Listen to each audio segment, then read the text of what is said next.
성경 말씀을 보겠습니다. 에베소서 1장 말씀입니다. 신약 성경 310페이지 에베소서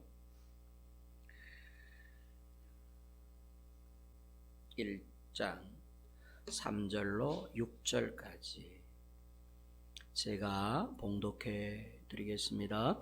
찬송하리로다. 하나님 곧 우리 주 예수 그리스도의 아버지께서 그리스도 안에서 하늘에 속한 모든 신령한 복을 우리에게 주시되 곧 창세전에 그리스도 안에서 우리를 택하사 우리로 사랑 안에서 그 앞에 거룩하고 흠이 없게 하시려고 그 기쁘신 뜻대로 우리를 예정하사 예수 그리스도로 말미암아 자기의 아들들이 되게 하셨으니 이는 그가 사랑하시는 자 안에서 우리에게 거저 주시는 바 그의 은혜의 영광을 찬송하게 하려는 것이라. 아멘. 한번 따라합니다. 찬송하리로다. 다시 한번 찬송하리로다. 이렇게 한번 따라하세요. 찬송합시다. 다시 한번 찬송합시다. 그것이 오늘 본문의 첫 구절 첫머리에 나오는 단어입니다. 찬송하리로다. 그리고는 이제 사도 바울 선생님이 쭉 이제 말씀을 이어가셔요. 하나님 곧 우리 주 예수 그리스도의 아버지께서 그러면서 쭉 3절, 4절, 5절, 6절, 7절, 8절 계속 말씀을 이어가고 있습니다. 찬송하리로다 라고 하는 단어가 원어로 율로게토스라고 하는 단어입니다. 율로게토스, 찬송하리로다. 제가 오늘은 이 찬송하리로다 라고 하는 이 귀한 경배의 고백을 왜 사도 바울이 첫머리에 먼저 찬송합시다 그렇게 말씀을 하셨을까, 거기에 대해 잠깐 말씀을 드리겠습니다. 우리 예배는 찬송이 참 많습니다. 특히 우리 좋은 교회는 찬송이 많아요. 복음성가도 많고 찬송도 많습니다. 예배 1시간 한 반 정도 예배를 드리는데 찬송을 많이 부릅니다. 여러분 생각에는 찬송을 많이 부르면 좋겠어요? 찬송을 가급적이면 많이 안 부르는 게 좋겠어요? 네, 한번 대답해 보세요. 저 기타를 좀 끄면 좀 목이 좀 찬송을 많이 부르는 게 좋을까요? 찬송은 한두 번만 부르고 그렇게 예배를 드리는 게 좋을까요? 찬송을 많이 부르는 게 좋겠죠? 아멘입니까? 아멘입니까? 저는 찬송만 불렀으면 좋겠어요. 복음성하고 박수 치면서 찬양하고 1시간 동안에 찬송만 불렀어요. 복음송도 부르고 찬송도 부르고 찬양만 드렸으면 좋겠어요. 찬양 받으시기에 합당하신 하나님이시기 때문인 줄로 믿으시기 바랍니다. 어떤 교회는 예배 시간을 1시간 만에 맞춰야 된다. 저는 반대입니다. 1시간 동안에 예배를 드려보면 찬송 몇 번 못 부릅니다. 설교 15분, 19분에 끝나야 됩니다. 한 주간 동안 험악한 세상 살면서 일주일에 한 번 교회에 오셔가지고 하나님께 예배하는데 그야말로 1시간 만에 예배를 드려 치우는 것입니다. 그렇게 예배를 해서 되겠나? 성경에는 예배의 시간을 정해놓은 적이 없고 굳이 따지자면 구약의 제사나 예배는 평균 3시간 이상씩 드렸는데 언제부터 우리 현대식 그리스도인들이 예배를 1시간에 시간 제한을 해놓고 1시간만 지나면 저마다 시계를 보는 것입니다. 끝날 때가 됐는데 왜 저렇게 길게 하노? 이게 예배를 드리는 건지, 예배를 드리러 오신 것인지, 예배에 참여하러 오신 것인지 구분이 안 될 때가 많습니다. 저는 제 개인의 신앙의 양심으로 예배 1시간 만에 드리는 것 반대입니다. 충분하게 찬양하고 충분하게 말씀을 듣고 충분하게 하나님의 말씀에 귀를 기울이고 하나님 앞에 내 마음을 보여드리고 그렇게 해도 1시간이 짧아도 너무 턱없이 짧을 텐데 제가 알고 있는 어떤 교회에는 담임 목사님 설교가 19분입니다. 19분, 17분 설교 들어보면 뭔 내용인지 하나도 모릅니다. 주제만 이야기해도 15분 흘러갑니다. 그런데 어떻게 하나님의 지혜하신 말씀을 성도들에게 먹인다는 말입니까? 그래서 저는 예배 시간 1시간에 정해놓은 것 절대 반대입니다. 그거는 예배를 드려 치우는 것이지 진정한 예배가 아니다. 예배는 시간은 물론 관계가 없어요. 시간 제한은 없지만 만약에 굳이 시간상 이야기한다면 1시간은 반대다. 암만 짧아도 1시간 30분은 드려야 제가 예배를 인도해 보니까 충분하게 찬양하고 말씀 전가하고 하니 1시간 반은 걸리더라고요. 그래서 제 주변에는 1시간 반 이상 예배 드리는 교회가 여러 교회입니다. 거의 다 1시간. 우리 지난주 오셨던 우리 지용호 목사님 같은 경우에는 1시간 40-50분씩 예배를 드립니다. 목사님하고 이야기하는데 목사님도 강력히 반대하기를 1시간 만에 예배를 어떻게 드리냐. 그야말로 막 단출하게 단순하게 해가지고 우리가 정해놓은 룰에 따라서 예배를 드려 치우는 것이 아니냐. 저도 같은 생각이라고 그랬습니다. 저는 예배는 찬송도 많이 불러야 돼요. 여러분 일주일에 한 번 교회에 오시는데 찬송을 갖다가 이 정도도 안 불러서 어떻게 우리가 하나님을 영화롭게 할 수 있겠습니까? 사도 바울은 말씀을 내리기 전에 찬송하리로다. 찬송합시다. 하나님 아버지께 찬송합시다. 그러기에 먼저 하나님을 이렇게 경배 찬양을 해놓고 그 다음에 쭉 말씀을 이어가는 걸 보게 됩니다. 오늘 우리가 함께 읽은 3절, 4절, 5절, 6절, 4구절 말씀에는 우리 손에 들려진 이거 개역개정, 저와 여러분들 손에 들려진 이 성경이 개역개정 성경이거든요. 개역개정 성경으로 읽어보면 참 애매모호하게 기록이 된 단어가 몇 단어가 있습니다. 예를 들자면 3절 말씀에 3절 하반절에 하늘에 속한 모든 신령한 복을 우리에게 주시되 따라합니다. 주시되 4절 말씀에 하반절에 거룩하고 흠이 없게 하시려고 5절 말씀에 하반절 그리스도로 말미암아 자기의 아들들이 되게 하셨으니 6절 말씀 그의 은혜의 영광을 찬송하게 하려는 것이라. 주시되 하시려고 하셨으니 하려는 것이라. 이 말씀을 읽다 보면은 이거 주신다는 말씀인지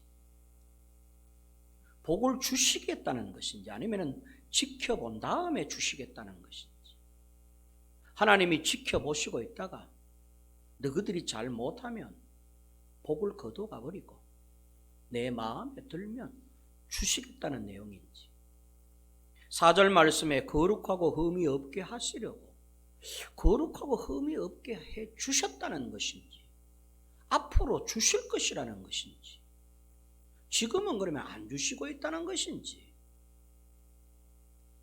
지금은 좀 지켜보신다는 내용이신지 지켜보고 있다가 거룩하고 흠이 없게 해주시겠다는 어떤 미래적인 관점에서 이야기하시는 것인지 참 애매모호하게 이렇게 확신이 안 오는 말씀의 구절로 구성이 되어 있습니다. 5절 말씀에 그리스도로 말미암아 자기의 아들들이 되게 하셨으니, 지금은 어떠냐는 것입니다. 이게 과거에 그렇게 아들들이 되게 하셨으니 지금은 어떠냐, 앞으로는 어떠냐, 이거 고민해 봐야 되는 말씀이신지. 6절 말씀에 그의 은혜의 영광을 찬송하게 하려는 것이라. 하려는 것이라. 이건 하나님의 다짐이신지 결심이신지, 아니면 하나님이 그렇게 하셨다는 것인지, 아니면 앞으로 하시겠다는 것인지. 우리 개역 관주 성경으로 읽으면 생각보다 우리 마음이 여기에 이렇게 몰입이 잘 안 됩니다. 아멘이 잘 안 나와요. 왜냐하면 마치 이 말씀은 얼핏 듣기로 가정적인 말씀인 것 같기도 하기 때문입니다. 그래서 주시되 하시려고 하셨으니 라고 하는 이 단어를 투 부정사라 그럽니다. 헬라 원어로는 이 단어가 현재 부정사로 되어 있습니다.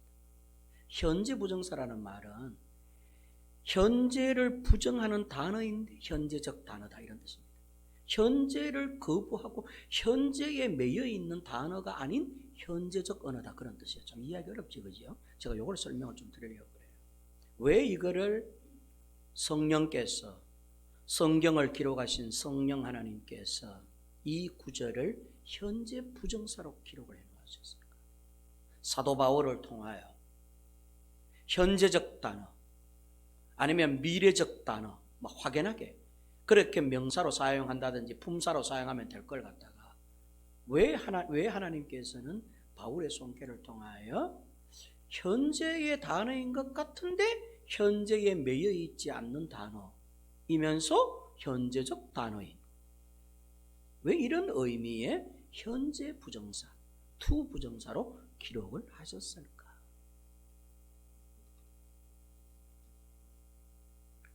이 구절들을 세번역이나 공동번역이나 다른 번역으로 읽어보면 우리가 손에 들고 있는 개역 성경과는 다르게 기록이 되어 있습니다.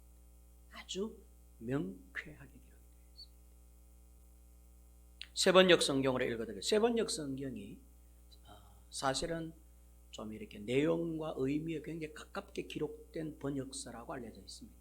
공동번역은 카톨릭에서 번역한 이 공동번역은 없는 말을 좀 이렇게 연결해서 좀 부드럽게 해놓은 번역의 내용들이 많아요. 그래서 사실적 의미보다는 약간 자기네들의 식으로 더 이렇게 좀 이해 쉽게 이렇게 말씀을 이렇게 덧붙여서 해놓은 번역서이기 때문에 공동번역보다는 세번역이라고 하는 성경이 있습니다. 세번역으로 읽는 것이 더 좋습니다. 그러니까 세번역으로 읽어보면 이렇게 기록되어 있습니다. 3절 말씀, 여러분들의 성경은 눈으로 한번 따라와 보십시오. 어떻게 기록되어 있는지 읽어드리겠습니다. 3절, 우리 주 예수 그리스도의 하나님 아버지를 찬양합시다. 우리 주 예수 그리스도의 하나님 아버지를 찬양합시다. 하나님께서는 그리스도 안에서 하늘에 속한 온갖 신령한 복을 우리에게 주셨습니다. 주시되가 아니고 주셨습니다. 4절 말씀, 하나님은 세상 창조 전에 그리스도 안에서 우리를 택하시고 사랑해 주셔서 하나님 앞에서 거룩하고 흠이 없는 사람이 되게 하셨습니다. 되게 하시려고, 이게 막연한 단어로 해석한 것이 아니라 하셨습니다. 5절, 하나님은 하나님의 기뻐하시는 뜻을 따라 예수 그리스도를 통하여 우리를 하나님의 자녀로 삼으시기로 예정하셨습니다. 예정하시려고, 막연하게 표현하는 것이 아니라 하셨습니다. 6절, 그래서 하나님이 하나님의 사랑하시는 아들 안에서 우리에게 거저 주시는 하나님의 영광스러운 은혜를 찬미하게 하셨습니다. 자, 한번 따라합니다. 우리에게 주셨습니다. 되게 하셨습니다. 예정하셨습니다. 찬미하게 하셨습니다. 자, 여러분들이 듣기에, 자, 저를 보십시오. 저를 좀 봐주세요. 여러분들이 듣기에 개역 성경으로 읽는 것과 세번역 성경으로 읽는 것 어느 게 더 확신이 옵니까? 세 번역이 확신하죠. 세 번역으로 읽어보면 이해가 됩니다. 주셨구나. 되게 하셨구나. 예정하셨구나. 찬미하게 하셨구나. 이런 확신이 들어요. 이해됐으면 아멘.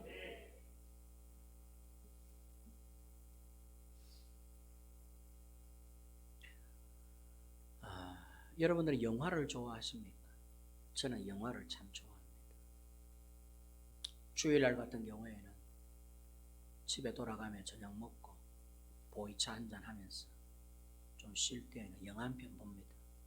요즘은 넷플릭스나 이런 아주 드라마 좋은 영화도 있고 해서 괜찮은 영화들 찾아서 한 번씩 봅니다. 영화를 보면 어떤 영화는 이런 영화가 있어요.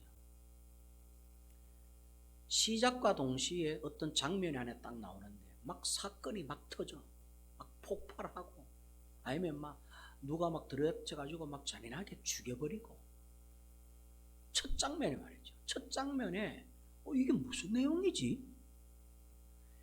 극장에 영화를 보러 딱 들어가가지고 팝콘 한 개, 콜라 한 개 빼가지고 의자에 딱 앉아가지고 영화가 프레이 시작이 되는데 막 초반부터 처음에 막 예를 들어서 뭐 출연부터 나오더니 뭐 작가 프로덕션 나오더니 감독 누구 딱 나오더니 화면이 시작이 되면서 1시간 50분 동안 하는 영화의 첫 장면이 세상에 이게 무슨 끝나는 장면처럼 말이죠. 첫 장면에서 막 이해할 수 없는 장면이 장면이 막 나와요. 그래서 팝콘을 먹다가 이게 무슨 내용이야? 이게 뭔 내용이지? 그러다가 조금 있으면은 30년 전 이러면서 이제 과거로 돌아가요. 그러면 이제 이때부터는 이제 30년 전에서부터 현재 요 사건까지 오게 된 과거 회상의 이야기가 되는 것입니다. 그래서 이제 과거 이야기가 막 돼요. 30년 초등학교 5학년 때부터 자라기 시작하여 뭐 쫙 이렇게 나와가지고 지금은 이제 막 40대 된 어떤 사건을 딱 보여주고 나서는 과거 회상 해가지고는 30년 전의 이야기를 막 이렇게 전개해 나가다가 막판에 가가지고 1시간 50분 끝날 때쯤 돼가지고 다시 처음에 우리가 봤던 그 장면이 딱 연출이 되면서 내용이 쫙 전개되다가 마무리가 딱 돼요. 그러면 우리가 이해를 하는 거죠. 이렇게 해서 이게 첫 장면이 이 내용이 그 내용이구나. 이해됐으면 아멘. 그런 영화들 보셨죠? 그런 영화들 보셨죠? 그 영화가 아주 재미있게 그렇게 구성이 된 영화가 많아요. 첫 장면에 모든 걸 쏟아부어가지고 확 드러내놓고 처음에 관객들은 앉아가지고 듣는데 이게 뭔 내용인지 하나도 몰라. 뭔 사건이야? 왜 죽여? 사람을 왜 죽여? 왜 폭발시켜? 저 사람은 누구야? 죽이는 사람은 누구고 죽는 사람은 누구야? 이게 뭐야? 뭐 이러는데 30년 전 이러면서 차차차차차 전개해 나가면 이게 점점 이렇게 연결돼가지고 마지막에 가면은 첫 장면이 다시금 확 드러나면서 그러면 이제 관객들은 이해가 되는 거지. 이렇게 됐구나.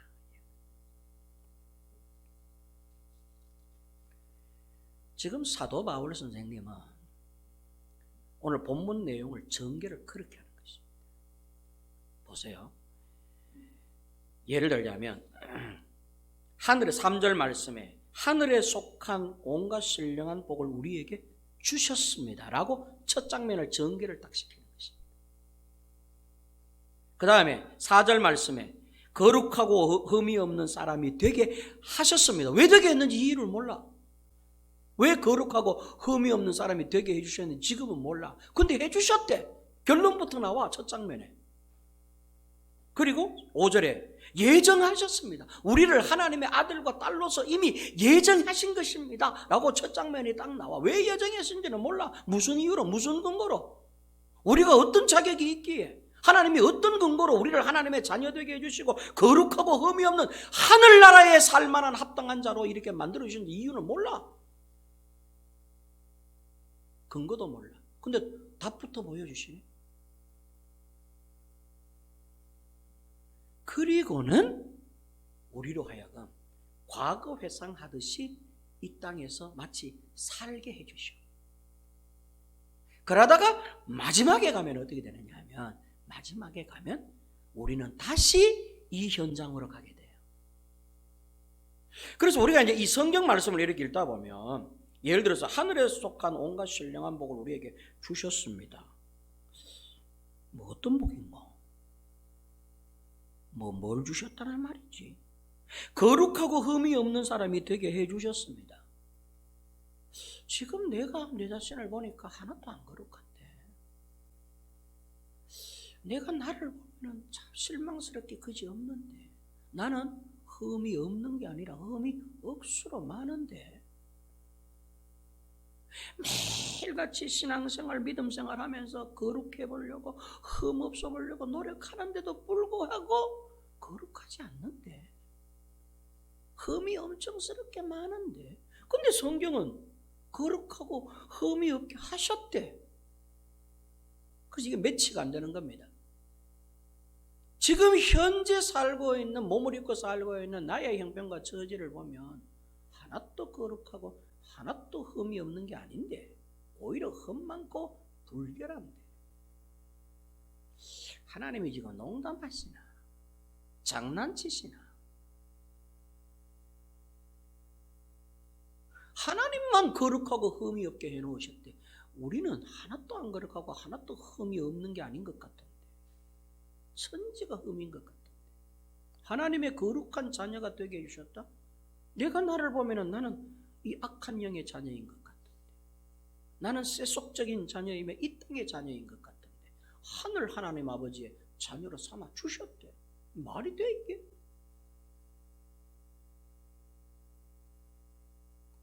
하늘에 속한 온갖 신령한 복을 우리에게 주셨대. 만져본 적도 없고 솔직하게 손에 쥐어본 적도 없는 하늘의 신령한 복이 뭐야 도대체? 하나님은 뭘 주셨다는 거야? 내 손에 들려진 거는 이 땅에서나 사용하는 물질, 재물, 유격 뭐 이런 것밖에 없는데, 하늘의 신령한 복을 우리에게 주셨대. 어디다가 줬단 말이요? 도대체가 우리 집에 몰래 감춰놨다는 말이야? 아니면 어디다가 주셨다는 말이지?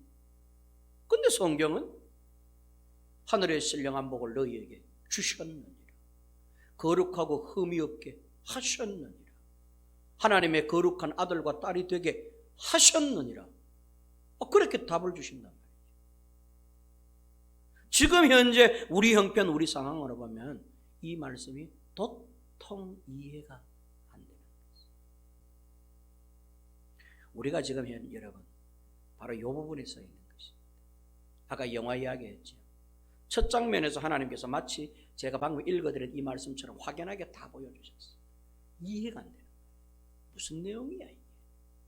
그리고는 우리로 하여금 이 땅에 80년, 90년 살게 하시는, 즉 과거 회상과 같이 우리로 하여금 이 땅에서 살게 하시고, 살게 하면서 가끔 겪게 해주시고 만끽해 해주시고, 아닌 것 같은데 또 긴 것 같고, 세속적인 것 같은데 영적인 것 같고 라고 하는 것이 이렇게 막 뒤범벅이 돼가지고, 어떨 때는 확신이 오는데 어떨 때는 불안하고, 어떨 때는 하나님의 아들 같고 딸 같아서 감사한데, 어떨 때는 뭐 하나님이 보이지도 않은 것 같은 이런 어떤 환경들이 계속 뒤범벅이 되면서 세월이 가요. 10년, 20년, 30년, 40년, 50년, 과거 회상 영화의 한 장면처럼 30년 전 하면서 이 30년의 이야기를 쫙 전개해 나가는 것처럼, 저와 여러분들이 지금 살고 있는 이 현실이 바로 그 과거 회상과 같은 현실이 있는 것입니다. 그래서 보세요. 결국 끝에 가면 우리는 다시금 어디에 서게 되느냐 하면 첫 장면에 세워주시는 것입니다. 거룩하고 흠이 없는 자녀로, 하나님의 거룩한 아들과 딸로, 하늘의 모든 신령한 복의 주인공으로, 하나님을 영원토록 찬미하는 찬송자로 그렇게 우리를 확연하게 첫 장면 여기 선포해 놓은 것을 우리가 완전히 가질 수 있도록 마지막에는 하나님께서 우리를 저 천국에다가 두셔서 이 영광의 주인공이 되게 해 주시는데, 지금 우리들의 형편이 과거 회상과 같은 이 공간 안에 있기 때문에 이해를 못하고 감동이 별로 없고, 이 내용을 읽어도 이게 내 건가 싶기도 하고, 이건 뭐 다른 사람 거겠지, 이게 뭐 날 보고 하는 소리겠어? 나는 내가 거울을 보면은 진짜 형편없는데, 내 같은 게 무슨 하나님의 거룩한 자녀야. 세상이 더 좋은데. 내 같은 게 무슨 거룩하고 흠이 없어. 그 흠투성인데. 그러나 여러분, 걱정하지 마십시오. 이 세월, 이 시간이 지나면 종국에는 우리는 바로 여기에 있는 확답의 이 말씀이 바로 우리가 그 주인공에 대해서 그 자리에 서게 될 것이니까. 이해됐으면 아멘. 자, 여기까지 이해됐으면 아멘.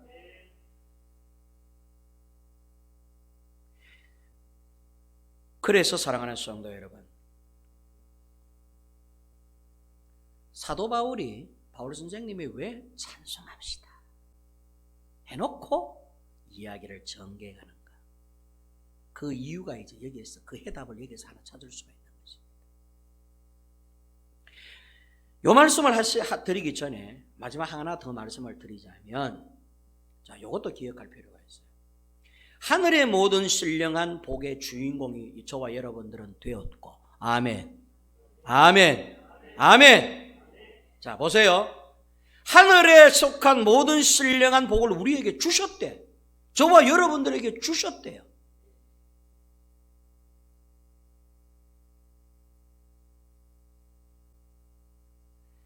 하나님의 거룩한 아들과 딸이 되게 해 주셨대. 하늘나라를 상속받을 만한 거룩하고 흠없는 자로 하나님 앞에 섰을 때도 부끄럼 없이, 하나님 앞에 섰을 때도 당당하게 하나님을 쳐다볼 수 있는 거룩하고 흠없는 아들과 딸이 되게 해 주셨대. 그런데 그렇게 해 주신 이유와 근거가 우리에게 있는 게 아니라는 거예요.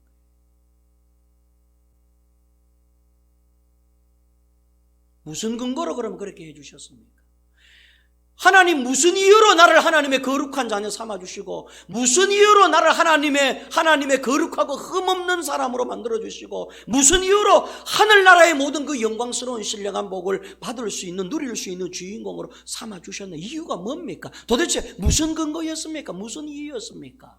찾아보니까 그 근거가, 이유가 우리에게 있는 게 아니라 하나님이 일방적으로 그리스도 안에서 해놓으셨다는 것이에요. 이건 아주 중요한 사실이에요. 매우 중요한 이야기. 우리가 거룩하고 흠없는 무슨 힘이나 능력이 있었어. 우리에게 무슨 변화될 만한 비전이 있었어. 우리를 하나님의 거룩한 자녀가 되게 해주시고 하나님의 아들, 딸이 되게 해주신 게 아니라, 우리는 여전히 하나님이 쳐다보면 쓰레기통에 버리고 싶은 인간들이다 이 말이에요. 죄투성이에다가 생각하는 게 악하며, 마음 먹는 게 악하며, 행동하는 게 악하며, 말하는 게 악하며, 선한 것이라고는 눈꼽만큼도 없는 버림받아야 될 마땅한 우리들인 거 하나님도 아세요. 그래서 하나님은 우리에게 그 자격의 근거를 둔 게 아니에요. 자격은 하나도 없어. 단지 하나님의 사랑 때문에, 하나님이 우리를 너무 사랑하시기에 그리스도 안에서 다 이루어놨다 이 말이에요. 그리스도 안에서 해결해놨다 이 말이에요. 그래서 여러분 보세요. 여기서 보세요. 자, 여러분의 성경으로 한번 제가 읽어드릴게요. 한번 보세요. 3절. 찬송하리로다 하나님 곧 우리 주 예수 그리스도의 아버지께서 그리스도 안에서 하늘에 속한 신령한 복을 우리에게 주시되. 이유가 어디에 있느냐? 그리스도 안이기 때문이라는 거예요. 그리스도 안에서 하늘에 속한 모든 신령한 복을 우리에게 주시고, 4절. 곧 창세전에 그리스도 안에서 우리를 택하사 우리로 사랑 안에서, 하나님의 사랑 안에서 그 앞에 거룩하고 흠이 없게 하셨다는 거예요. 우리가 뭘 잘했기 때문에, 우리가 뭐 근사한 일들을 했기 때문에, 우리가 하나님 앞에 합격받을 만한 무슨 힘과 능력과 조건을 갖추었기 때문에 하나님께서 이와 같은 신령한 복의 주인공이 되게 해주시고 거룩하고 흠없는 자로 여겨주신 것이 아니라, 그런 건 조건이 아니야. 조건은 우리에게 있는 것이 아니라 그리스도 안이기 때문에, 내가 그리스도 안에서 이 모든 것을, 그러면 그리스도 밖에 있으면 어떻게 되느냐? 이 모든 영광은 못 누려. 그리스도 안에만 있다면 그리스도 안에서 이 모든 영광의 주인공이 우리로 하여금 되게 해 주시겠다는 말씀이셔요. 4절 5절 말씀, 그 기쁘신 뜻대로 우리를 예정하사 예수 그리스도로 말미암아 자기의 아들들이 되게 하셨으니, 우리로 말미암아 하나님의 아들들 되게 하신 게 아니야. 예수 그리스도 때문에 너희를 하나님의 자녀로 삼아 주셨다. 5절 말 6절 말씀, 이는 그가 사랑하시는 자 안에서 우리에게 거저 주시는 바 그의 은혜의 영광을 찬송하기. 사랑하시는 자 안에서, 사랑하시는 자 안에서, 곧 그리스도 안에서. 그래서 여러분, 1장 1절부터 1장 마지막 절까지, 여기 몇 절로 되어 있습니까? 몇 절로 되어 있나요? 23절, 3구절, 23구절 가운데 그리스도 안에서라고 하는 말이 16번 나옵니다. 1절부터 읽어보면. 몇 번 나온다고요? 몇 번 나온다고? 아이, 대답해봐요. 몇 번 나와요? 몇 구절 가운데? 23구절 가운데 16번이나 기록이 돼요. 그러면 여러분 생각에는 그리스도 안에서라고 하는 말이 적게 나온 걸까요? 많이 나온 걸까요? 엄청스럽게 많이 나온 거예요. 우리가 받아 누리게 될 하나님이 갖고 있는 모든 하늘의 영광, 그 신비로운 신령한 하나님의 모든 은혜의 영광은 오직 누구 안에서 내 것이 된 것이냐 하면, 내 힘, 내 능력으로가 아니라, 내 조건으로가 아니라 누구 안에서? 그리스도 예수 안에서 그렇게 된 것이다. 사도 바울이 이걸 알게 된 겁니다.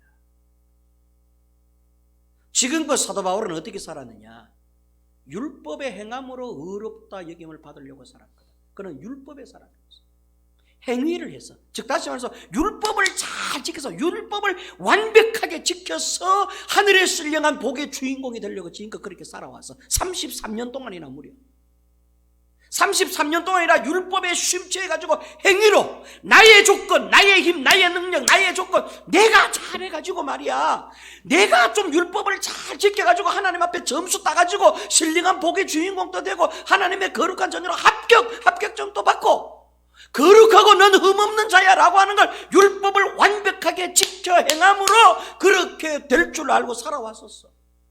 근데 예수 그리스도 안에 딱 들어와 보니까 아니야.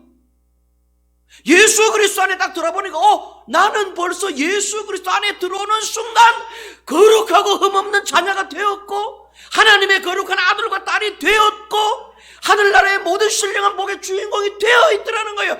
지금은 내가 행동하고 내가 행위를 해서 그렇게 따야 되는 건 줄 알았는데, 그걸 얻어야 되는 건 줄 알았는데, 그걸 합격을 받아야 되는 건 줄 알았는데 아니더라 이거예요.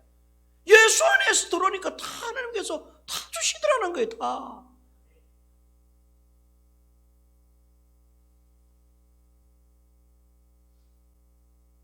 그래서 바울이 이렇게 고백한 것입니다. 찬송합시다. 찬송합시다. 왜? 저와 여러분들이 노력해서 얻을 수 있는 게 아닙니다.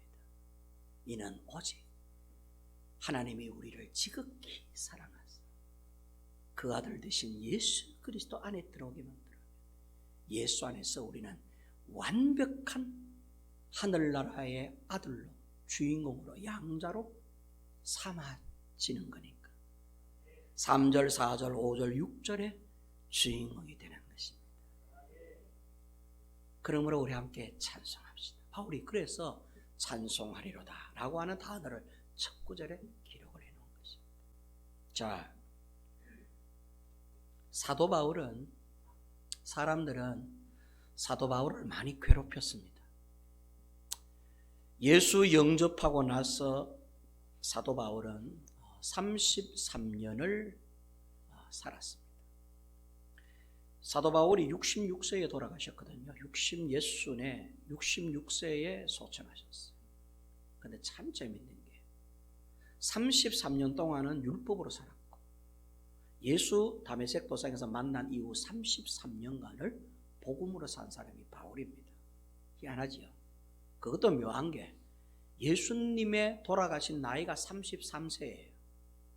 근데 사도 바울이 33년을 예수 믿고 살았어요. 더 재밌는 거는 오늘날 세계 모든 교회가 바로 이 사도 바울 때문에 시작이 됐다는 것입니다. 바울로 인해서 교회가 세워지기 시작했어요. 사도 바울은 33년 동안 복음의 사람, 예수의 사람으로 살면서 엄청난 핍박을 받았습니다. 로마인들과 유대인들이 못 살게 굴었습니다. 바울이 있는 곳은 쫓아다니면서 핍박하고 욕하며 바울을 비난했습니다. 그래서 사도 바울은 로마서 8장 38절 이하에 이렇게 고백합니다. 내가 확신하노니, 고린도후서 11장 23절에 이렇게 고백합니다. 내가 수고를 넘치도록 하고 옥에 갇히기도 많이 하고 매도 수없이 맞고 여러 번 죽을 뻔하였고 유대인들에게 40에서 하나가만 39대 매를 5번이나 맞았고 3번 태장으로 맞았고 1번은 돌로 맞았고 3번 파선하였고 일주야를 깊은 바다에서 지냈으며 여러 번 여행하면서 강의 위험과 강도의 위험과 동족의 위험과 이방인의 위험과 시내의 위험과 광야의 위험과 바다의 위험과 거짓 형제 중의 위험을 당하고 또 수고하며 애쓰고 여러 번 자지 못하고 줄이고 목마르고 여러 번 굶고 춥고 헐벗습니다. 사도 바울의 과거사가 이렇다는 거예요. 마치 우리와 똑같이 예수 믿고 나서 이 땅에서 사는 삶이 이렇게 고통스러워. 그런데도 바울이 뭐라고 고백하느냐? 그럼에도 불구하고 찬송합시다. 왜? 지금은 과거 회상일 뿐이니까. 이 기간이 지나면 어떻게 된다고요? 이 기간이 지나면 어떻게 된다고? 이 기간이 지나면 어떻게 돼요? 영화의 첫 장면에서 모든 걸 확연하게 우리에게 주신 것처럼 그 확연한 내용이 우리의 것이 된다는 거예요. 바울이 그걸 알고 있는 거예요. 사도 바울은 뭘 알고 있는가 하면은 여기에 기록되어 있는 나는 이미, 바울이 이렇게 고백한, 나는 이미 하늘의 모든 신령한 복을 가진 자야. 나는 이미 하나님의 거룩하고 흠없는 자야. 나는 하나님의 아들이야. 하나님의 신실한 아들이야. 사람들은 묻기로, 그런데 니 왜 이렇게 고생하노 이 땅에서? 그런데 니 이 땅에서 왜 이렇게 굶고 헐벗노? 하나님이 안 돌보아 주시고. 그런데 니가 왜 이 땅에서는 그렇게 강의 위협과 도적의 위협을 받아가고 40에 하나가 아마 39대 매를 맞아가지고 그반 죽을 뻔한, 왜 이런 고난을 당하니? 네가 하나님의 거룩하고 흠없는 자라며, 네가 하나님의 거룩한 아들이라며, 네가 하늘의 신령한 모든 복의 주인공이라며, 하나님이 네 편이시라며, 하나님이 네 아버지라며. 그런데 하나님은 지금 어디 계셔? 뭐하고 계셔? 왜 네가 지금 이 땅에 사는 동안 지금 우리가 살고 있는 이 현실과 같이 이렇게 생고생하면서 사니? 사람들은 묻겠지. 바울은 뭘 알고 있느냐? 지금 내가 살고 있는 이런 고통스러운 이 고난의 현장은 이건 과거의 상과 같은 것이다. 이 기간이 지나면 바로 여기에 3절, 4절, 5절, 6절에 확증해 놓으신 이 하나님의 확실한 신령한 복의 이 확증이 곧 나의 것이 되어 영원토록 그것을 누리게 된다는 걸 바울은 알고 있기 때문에 지금 고난 앞에 무릎 꿇지 않았던 거예요. 지금 그들의 핍박 앞에 항복하지 않았다는 거예요. 그래서 유대인이나 로마인 종교 지도자들은 바울을 이길 수가 없었어요. 사도 바울을 그 차디찬 로마 감옥에다가 집어넣어놓고 몽둥이로 두들겨 패고 채찍질로 때리고 5만 가지 핍박을 해봤는데도 바울은 그 안에서 기뻐하라. 내가 다시 말하노니 기뻐하라. 두들겨 패는 로마 간수장을 원망도 안 해. 오히려 그에게 회개를 촉구하면서 주 예수를 믿으라. 그래야면 너와 나도, 너와 네 집이 나와 같은 복의 주인이 될 것이다. 영원토록 구원을 받게 될 것이다. 선포까지 해주시오. 사도 바울은 여러분 이 땅에 살고 있었지만 이미 그는 어디에 사는 자였느냐 하면 하늘나라에 살고 있는 자였어요. 저와 여러분들이 그렇다 그런 뜻이에요. 이해됐으면 아멘. 저와 여러분들이 바울과 같다 이 말이야. 내가 오늘 이걸 설명하려고 하는 거예요. 저와 여러분들이 비록 이 땅에서 살아, 몸을 입고 육신으로 이 땅에 살아. 그러나 여러분 우리는 실제적으로는 어디에 사는 자냐 하면 장차 차지하게 될 하늘나라에 사는 자. 이걸 현재 부정사라 그래. 왜 이걸 투부정사, 현재 부정사라고 이렇게 기록이 되었느냐 하면 아까 말씀드렸죠. 현재적 단어인데 현재에 매여 있지 않는 현재적 단어. 우리가 분명히 살고 있는 것은 지금 이 시간, 지금 12시 15분 이 시간, 바로 2021년 오늘 며칠이야? 12월 5일 날 이날 살고 있는 현재적인 이 상황인데도 불구하고 우리는 지금 어디에 놓여져 있는 자들이냐면 그리스도 예수 안에만 있다면 여기에서 확증해 주신 이 말씀 안에 이게 마지막 우리의 삶의 끝머리에 가서 거기에 모든 영광을 누리는 우리의 그런 사람들인데 다만 지금 이게 과거 회상이 되고 있는, 과거 회상대가 여기서부터 이제 어떻게 저기까지 이르는가, 지금 이제 과거를 이제 지나가지고 이 시간을 우리가 흘러가고 있는 거예요. 이해됐으면 아멘. 아멘. 마지막에는 어디까지 갈까요? 현장으로 가는 거예요. 첫 장면에서 보여준 이 복의 현장이 이제 마지막 끝에는 우리의 현장이 되겠지. 거기에 들어가 올인하는 거라니까. 그래서 여러분, 사도 바울이 이렇게 고백했던 것입니다. 로마서 8장 38절, 내가 확신하노니 사망이나 생명이나 천사들이나 권세자들이나 현재일이나 장래일이나 능력이나 높음이나 기쁨이나 다른 어떤 피조물이라도 우리를 우리 주 그리스도 예수 안에 있는 하나님의 사랑에서 끊을 수 없느니라. 이게 바울의 고백이었어요. 그러니까 사도 바울은 마지막 도끼로 목베어 순교를 당하기까지 66세의 일기로 생을 마감하기까지 바울은 웃으면서 갈 수 있습니다. 세상에 미련이 없었어요. 알고 계시죠? 사도 바울은 일찍이 삼층천을 경험했다는 걸 알고 계시죠? 사도행전에 나옵니다. 삼층천이 뭐냐면 하늘 위에 하늘에 가보았어요. 우리가 알고 있는 하늘, 새들이 날아다니는 하늘, 또 그 위에 하늘 은하계, 우주 은하계, 그 위에 또 하늘이 있다는 거예요. 그래서 바울은 내가 하늘에 올라가서 하나님을 배웠다 그랬어요. 그래서 바울이 여기 있는 것이 조사원이 했더니 네게 일이 있고 사명이 있어요. 내려가라. 그리고 바울이 내려와 버린 게 어디에? 이 땅에 내려와 버려요. 사도 바울은 삼층천을 보고서 이미 하늘나라의 모든 신령한 복의 주인공이 되어 있는 자기 자신을 보고 내려온 거야. 그러니까 이 땅에 내려왔는데 여기서 바울을 두들겨 펴고 죽여라, 예수 부정해라, 예수 믿지 마라, 안 맡겨도 되나 그게? 사도 바울의 종착지가 저 안이라는 걸 보고 와봤는데, 그러니까 사도 바울은 때려도 웃고 막 채찍질해도 웃고 오히려 막 반피투성이가 돼가지고 막 반죽음이 돼가지고 편지를 쓰기를, 밖에 자유하는 자들에게 너에게 자유가 있기를 원하노라, 너에게 기쁨이 있기를 원하노라, 내가 다시 말하노니 기뻐하라. 왜 그렇게 말씀하셨는가라고 할 때 내가 곧 감옥에서 나갈 것이기 때문에 기뻐하라는 게 아니에요. 사도 바울이 여기서 죽는다 할지라도 나의 종착지는, 마지막 끝머리는 어디냐 하면 하늘나라 하나님의 품속이라는 걸 알고 있었기 때문에 바울이 기뻐하라. 이게 바울만 그러냐? 아니라는 이야기예요. 저와 여러분들이 그러하다는 것을 바울이 에베소 교인에게도 편지를 쓴 거예요. 너희들도 그렇다. 에베소 교인들, 예수 그리스도 안에만 있으면 걱정하지 마라. 여기서는 만신창이가 되어도 좋다. 여기서는 어떤 질병에 시달리고 고통받아도 좋다. 여기서는 병원에서 고치지 못하는 병에 놓여서 그렇게 고통받아 살아도 좋다. 걱정하지 마.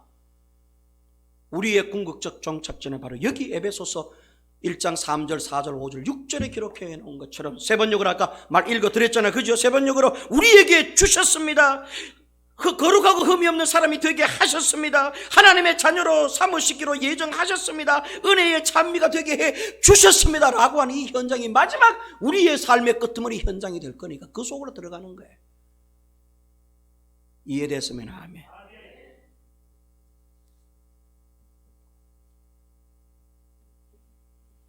그래서 사도 바울 선생님이 3절 말씀을 시작하면서 이제 에베소서는 전체 6장으로 되어 있습니다. 6장의 내용을 쫙 기록하기 전에 첫 단어로 찬송합시다 해놓은 거예요. 이해됐습니까? 찬송하십시다 해놓은 거죠. 왜 찬송해야 되느냐에 대해서 이제 쫙 설명해 내려가요. 이미 우리의 것이 되어 있기 때문에 우리가 힘쓰고 애써서 얻어야 되는 것이 아닙니다. 하나님께서 그리스도 안에서 우리를 다 용서하시고 그리스도 안에서 우리를 하늘나라의 온전한 자로 이미 삼아 놓으셨습니다. 찬송합시다. 그러나 우리가 아직까지 몸을 입고 이 땅에 살아야 되니 아마 고난도 있을 겁니다. 환난도 있을 것입니다. 어쩌면 우리의 이와 같은 신실한 믿음을 흔들어 놓는 일들이 우리 눈앞에 있을 거예요. 그러나 걱정하지 마십시오. 이건 다만 과거 회상에 지나지 않습니다. 종국에 우리의 생이 마감이 되고 끝이 되면 우리는 다시 하나님의 품 안에서 영원한 영생을 누리고 구원을 받고 하나님의 거룩한 자녀로 하늘나라에서 영생 복락 누리며 살게 될 것입니다. 찬송합시다. 그렇게 된 거 이해됐으면 아멘.